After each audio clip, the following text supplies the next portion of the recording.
지금 이 순간에도 이유를 알 수 없는 불안함 때문에 가슴이 답답하지 않으신가요? 밤이 깊었는데 잠은 오지 않고 내일 당장 큰일이 일어날 것도 아닌데 마치 낭떠러지 끝에 서 있는 것처럼 마음이 조마조마했던 적은 없으신가요? 특별한 사건이 있는 것도 아닙니다. 누군가와 싸운 것도 아니고 당장 먹고 사는 문제가 벼랑 끝에 몰린 것도 아닌데 마음 한구석에는 늘 차가운 돌덩이 하나가 얹혀 있는 것 같은 기분. 그 막연하고도 끈질긴 불안이 여러분의 어깨를 짓누르고 있지는 않은지 묻고 싶습니다. 우리는 흔히 불안을 나쁜 것이라고 생각합니다. 빨리 없애버려야 할 불청객, 나를 약하게 만드는 병적인 증상이라고 여깁니다. 하지만 불안은 어쩌면 우리의 영혼이 우리 자신에게 보내는 긴급한 신호일지도 모릅니다. 지금 삶의 방식이 무언가 잘못되었다는 신호, 내가 나 자신과 너무 멀리 떨어져 있다는 경고, 혹은 내 마음의 중심이 단단히 뿌리내리지 못하고 흔들리고 있다는 아주 정직한 고백일 수도 있습니다. 이러한 막연한 불안을 안고 살아가는 여러분을 위해 오늘 우리는 조선시대의 위대한 실학자이자 사상가인 다산정약용 선생님의 지혜를 빌려오려 합니다. 정약용 선생님이야말로 누구보다 깊은 불안과 절망의 시기를 온몸으로 통과해낸 분이기 때문입니다. 한때는 왕의 총애를 받는 최고의 관료였으나 한순간에 역적으로 몰려 집안은 풍비박산이 나고 형제들은 처형당하거나 뿔뿔이 흩어졌으며 자신은 머나먼 유배지로 쫓겨나 18년이라는 긴 세월을 죄인으로 살아야 했습니다. 언제 사약이 내려올지 모르는 죽음의 공포, 자신을 비난하는 세상의 손가락질, 그리고 끝이 보이지 않는 고립감 속에서 그는 어떻게 미치지 않고 무너지지 않고 오히려 그 불안을 위대한 학문적 성취로 승화시킬 수 있었을까요? 오늘 우리는 불안한 마음을 잠재우고 단단한 내면을 만들기 위해 정약용 선생님이 평생을 통해 증명해 낸 4가지 핵심 원칙을 깊이 있게 살펴보려 합니다. 이 4가지 원칙은 단순히 옛날 이야기가 아닙니다. 현대인들이 겪는 불안의 뿌리를 정확히 겨냥하여 잘라내는 날카로운 수술칼이자 동시에 상처 입은 마음을 어루만지는 따뜻한 약손이 될 것입니다. 첫째, 혼자 있는 시간을 견디는 힘, 신독입니다. 둘째, 몸을 움직여 마음을 잡는 힘, 근면입니다. 셋째, 타인의 시선에서 벗어나는 힘, 천명입니다. 넷째, 일상을 정돈하여 마음을 지키는 힘, 수신입니다. 이 4가지 원칙을 이야기하기에 앞서 잠시 200년 전 강진의 낡은 초가집으로 여러분을 안내하고 싶습니다.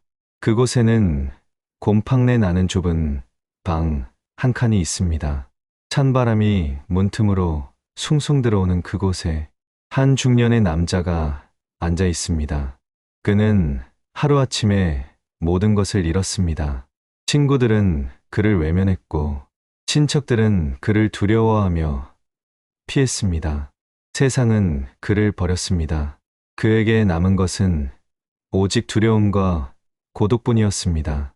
처음 유배지에 도착했을 때 그는 너무나 불안하고 괴로워 창문을 열고 밖을 내다보는 것조차 두려워했다고 합니다. 술에 의지하지 않으면 잠을 이룰 수 없었던 날들도 있었습니다.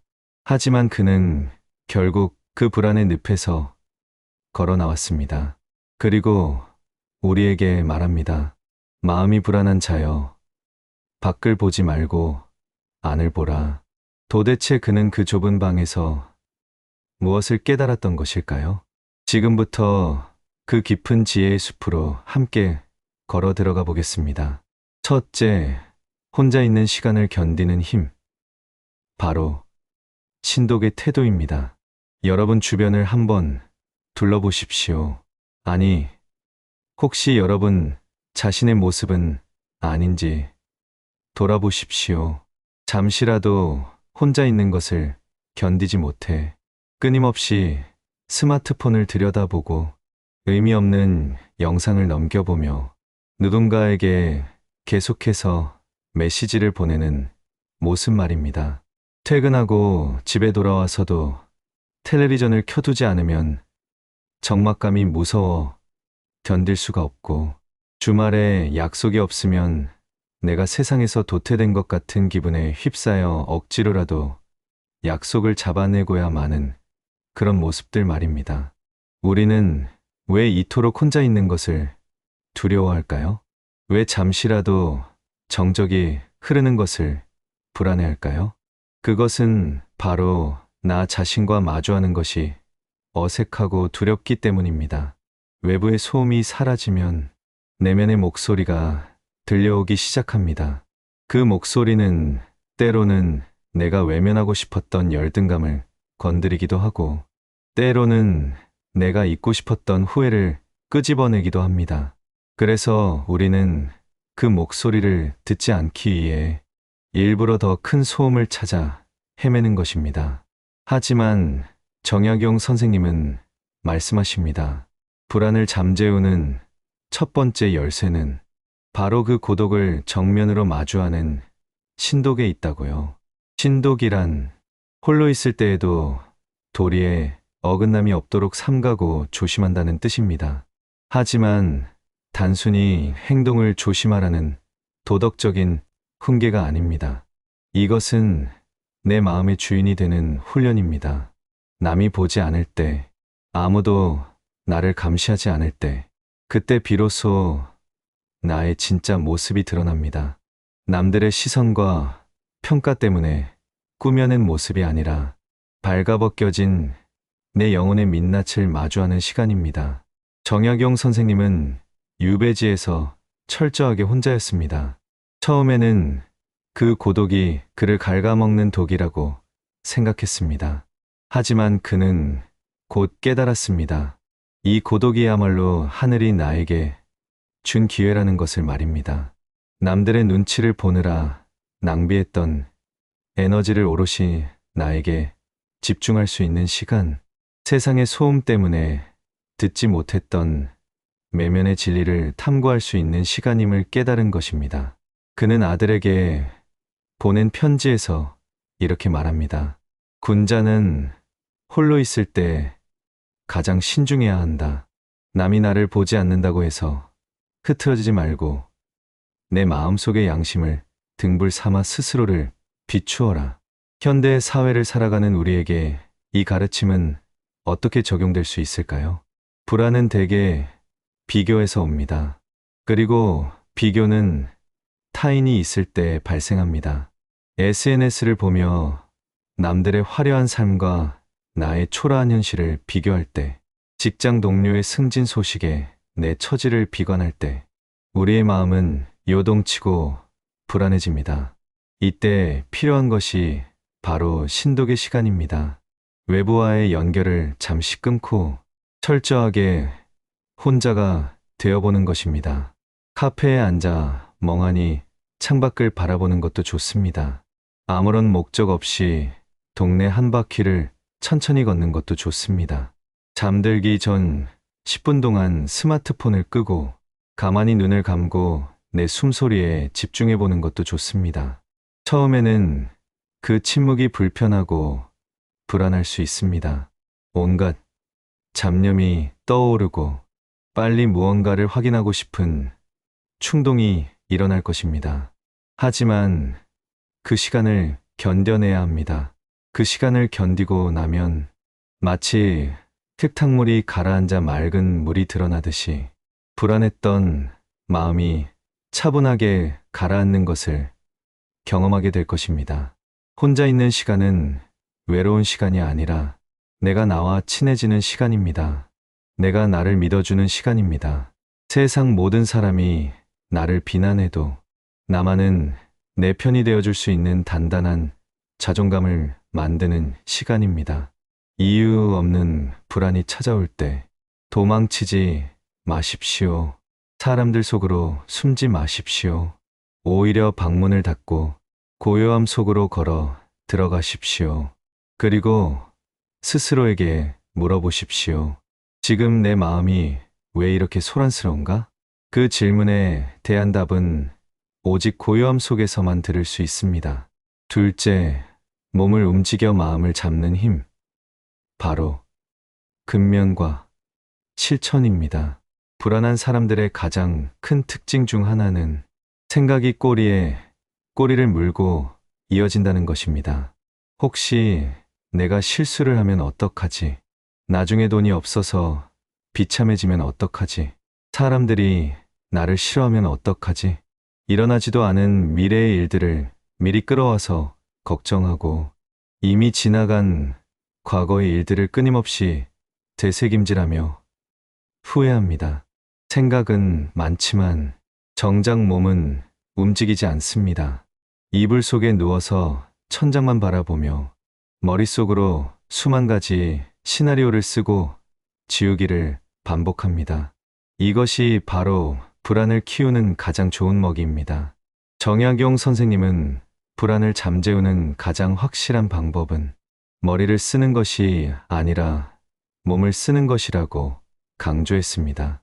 그는 유배지에서 무려 500여 권의 책을 저술했습니다. 단순히 천재라서 가능했던 일이 아닙니다. 그는 밥 먹는 시간도 아까워하며 글을 썼고 복사뼈에 구멍이 3번이나 날 정도로 치열하게 앉아서 책을 읽고 썼습니다. 그가 그렇게 미친 듯이 학문에 매달린 이유는 무엇이었을까요? 물론 후세에 지식을 남기려는 뜻도 있었겠지만 한편으로는 그렇게 하지 않으면 견딜 수 없는 불안과 고통이 있었기 때문일지도 모릅니다. 가만히 있으면 엄습해오는 죽음의 공포와 억울함을 이겨내기 위해 그는 끊임없이 손을 움직이고 책장을 넘기고 붓을 들었던 것입니다. 정약용 선생님은 형님에게 보낸 편지에서 이렇게 말합니다. 근면함이란 무엇인가? 오늘 할 일을 내일로 미루지 않으며 아침에 할 일을 저녁으로 미루지 않는 것이다. 비가 온다고 핑계대지 않고 바람이 분다고 핑계대지 않는 것이다. 그는 마음이 괴로울수록 더욱더 규칙적인 생활을 강조했습니다. 새벽같이 일어나 세수를 하고 옷매무새를 단정히 하고 정해진 시간에 책을 읽고 정해진 시간에 텃밭을 가꾸었습니다. 그는 알았습니다. 마음이 불안하다고 해서 몸까지 늘어지게 두면 불안은 걷잡을 수 없이 커져서 결국 나를 집어삼키게 된다는 것을요. 현대 심리학에서도 불안장애를 치료할 때 가장 먼저 권하는 것이 행동 활성화입니다. 우울하고 불안할수록 억지로라도 몸을 움직여야 뇌에서 긍정적인 호르몬이 나오기 때문입니다. 여러분, 지금 불안하십니까? 생각을 멈추십시오. 그리고 당장 자리에서 일어나십시오. 무엇이든 하십시오. 설거지가 쌓여 있다면 설거지를 하십시오. 방이 어지럽다면 청소기를 돌리십시오.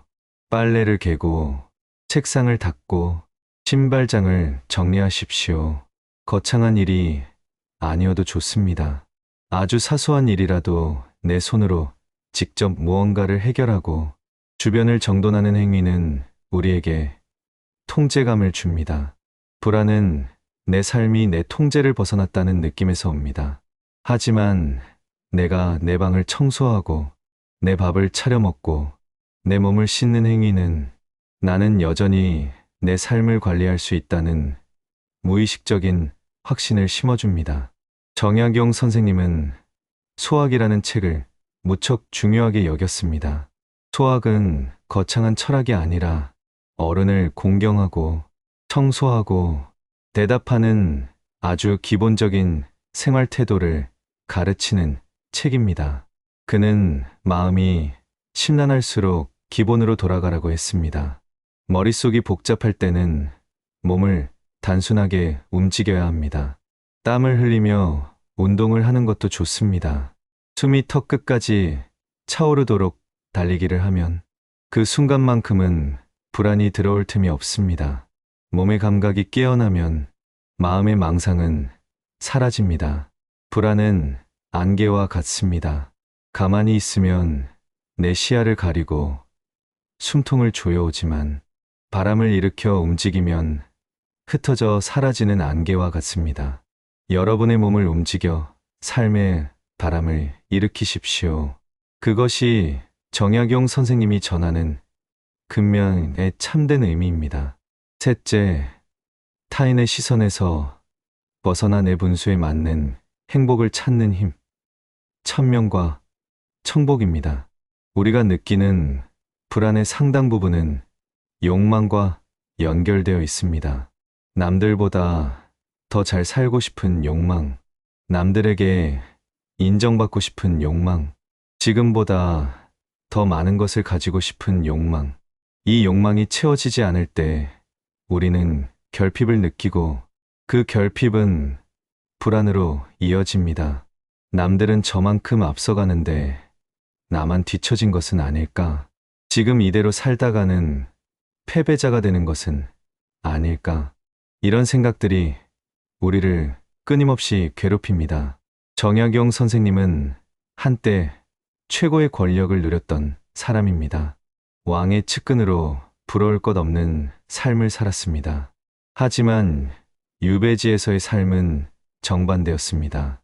초라하고 가난하고 비참했습니다. 하지만 그는 그곳에서 비로소 청복, 즉 맑은 행복의 가치를 깨달았습니다.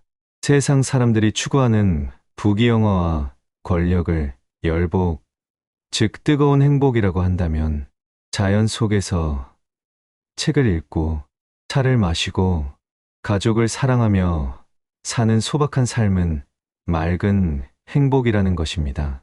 뜨거운 행복은 겉보기에는 화려하지만 언제 식을지 몰라 불안하고 그 열기에 데일 수도 있습니다.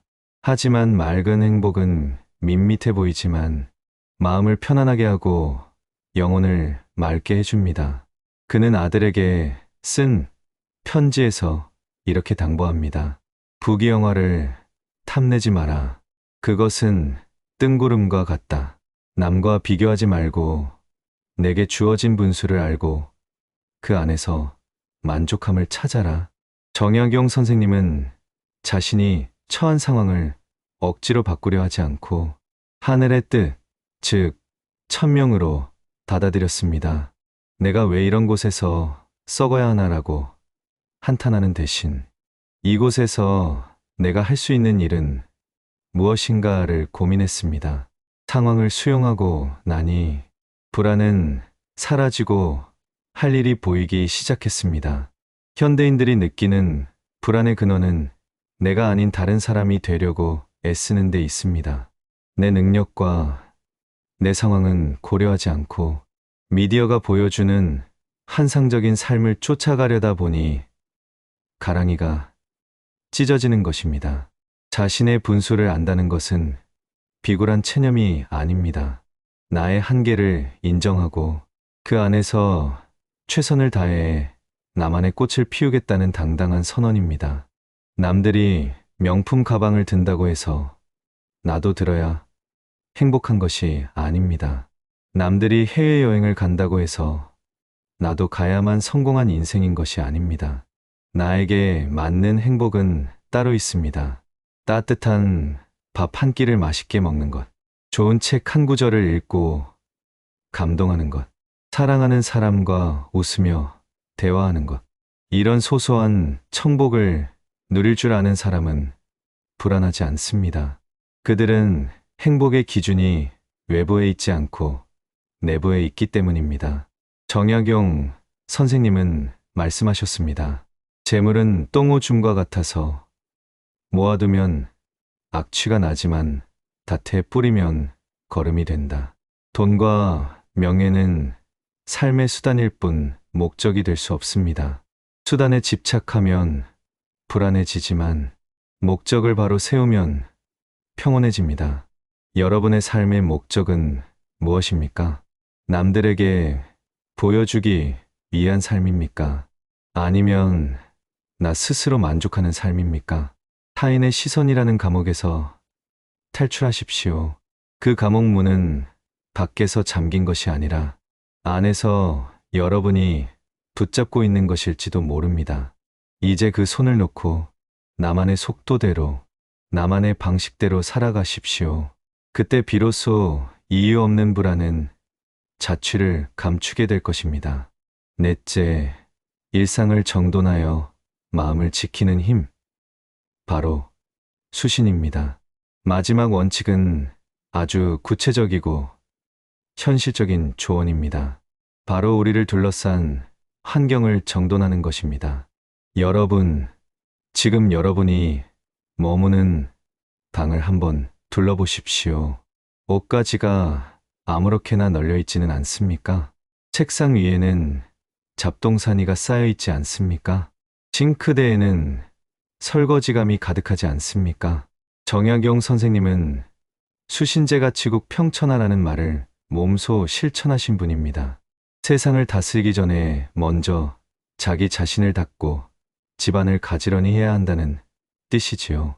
그는 유배지의 척박한 환경 속에서도 결코 흐트러진 모습을 보이지 않았습니다.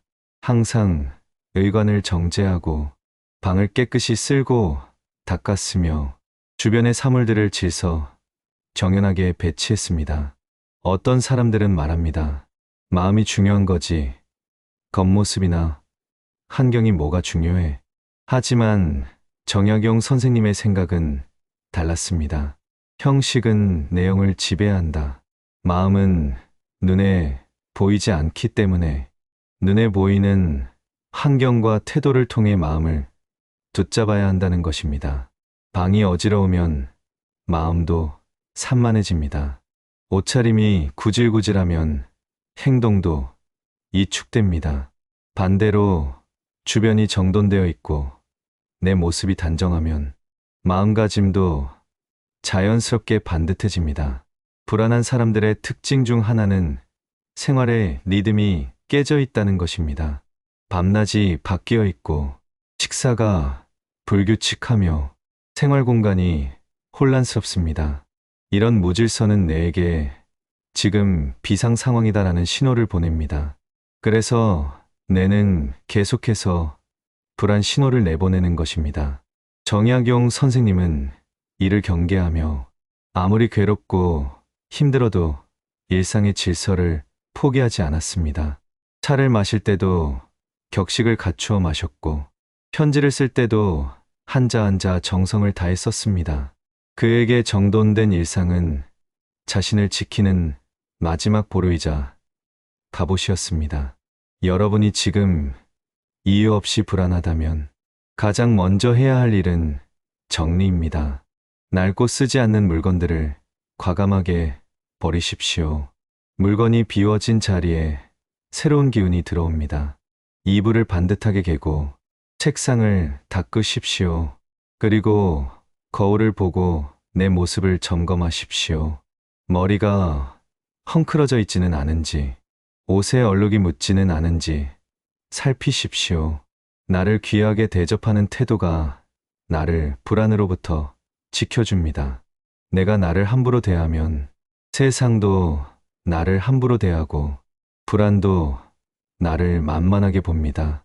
하지만 내가 나를 정성껏 돌보고 가꾸면 내 안에서 단단한 힘이 생겨납니다. 그 힘은 어떤 불안도 뚫고 들어올 수 없는 강력한 방패가 됩니다.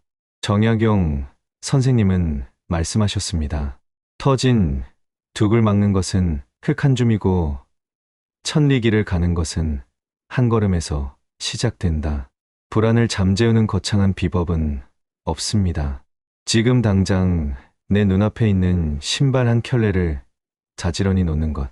그 작은 질서가 내 마음의 평화를 되찾는 첫걸음입니다. 환경을 통제하십시오. 그러면 마음도 통제할 수 있습니다. 무질서한 삶에서 질서 있는 삶으로 이동하는 것. 그것이 바로 정약용 선생님이 전하는 수신의 지혜입니다. 자, 이제 오늘 나눈 정약용 선생님의 4가지 인생 지혜를 다시 한번 정리해 보겠습니다. 첫째, 신독입니다. 혼자 있는 시간을 두려워하지 마십시오. 외부의 소음을 차단하고 오롯이 나 자신과 마주하는 고독의 시간을 즐기십시오. 그 시간은 여러분의 내면을 단단하게 만드는 축복의 시간입니다.